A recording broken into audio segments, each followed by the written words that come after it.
Hello everyone, welcome to X-Men. So today I'm going to show you guys the best settings for 1080p 30 FPS in x264 encoder. Now let's start. Oh, by the way, first you got to find your controls tab in OBS when you open it, and then you got to go to the settings tab. Not tab, settings. Yeah. And you have to go to video, and you have to set your base canvas resolution and the output scale resolution to 1920 by 1080, which is the 1080p's original resolution.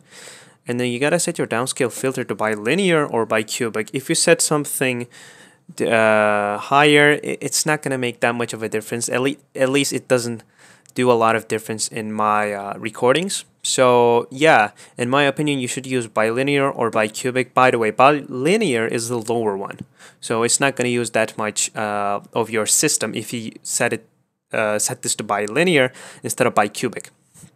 And then after that, this is the FPS tab.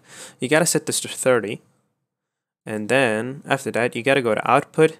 Oh, by the way, before I show you my settings, you shouldn't use your recording settings on your streaming settings. So yeah, because streaming, like it works much more differently than recording. So yeah, let's go to recording. You gotta set your output mode to advanced before this, by the way, and then you gotta you shouldn't touch this, by the way. It's gonna be standard by default. Yeah, this should stay at standard, the type tab. And then the recording path is obviously the place that you save your recordings. So you should set this to another place if you're not happy with your default one. And then the recording format, you can use FLV or MP4. FLV is for people who just like record a video with microphone and game audio in just one track. If you want to record everything separately, you should set this to MP4. And yeah, you should choose how many audio tracks you want. And obviously the encoder is x264, and you shouldn't touch the rescale output and the custom mixer settings. And after that, you should set the rate control to CRF and the CRF to 20. And if you want a higher resolution or like a better looking quality, you can set this to a lower number like 19, 18, 15. And then after that, the keyframe interval. Now, a lot of people use 2 or 0. 0 is the auto one, so I use this in 0 because it doesn't make a lot of difference in my opinion. And the CPU usage preset, the best thing you can do with these settings in my opinion is set it to ultra fast, but you can set this to very fast. But if you set it to very fast, it's going to use much more of your CPU because the lower you go, the higher it's going to use your CPU. Now for the profile, you can go high or main. I went with high because, yeah, it doesn't make a lot of difference in my experiences. And for the tune, you should leave this at none.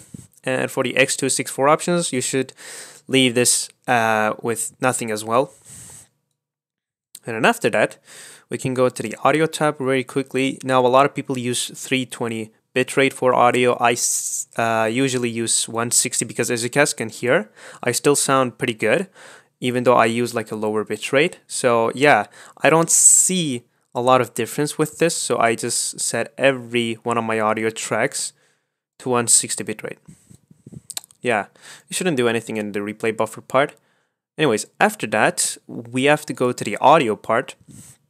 Now, if you have a microphone like mine, which is a microphone for the Razer Kraken 7.1 V2 headset, you should set your channels to stereo. If you go anywhere higher than that, your microphone audio is going to be converted to, feel like surround sound. So yeah, it's not a good idea. Or, like 2.1 or 4.0. But yeah, stereo is the best one for microphones like mine. And for the sample rate, I went with 48 kilohertz because that's the sample rate for my microphone and my headset itself. And yeah, oh, by the way, if you keep switching your audio devices in your Windows, tabs and stuff, when you're in game and stuff, you should set this to your default device, which is the one that I have is obviously my headset and the headset mic. Yeah, you should choose your headset audio in this tab and to select your microphone you have to go to this tab, mic auxiliary audio, and then the decay rate. You should leave this at fast. The peak meter type, if you want to have a better microphone quality, you should set this to true peak, but it's gonna use more CPU, so I don't really go for that.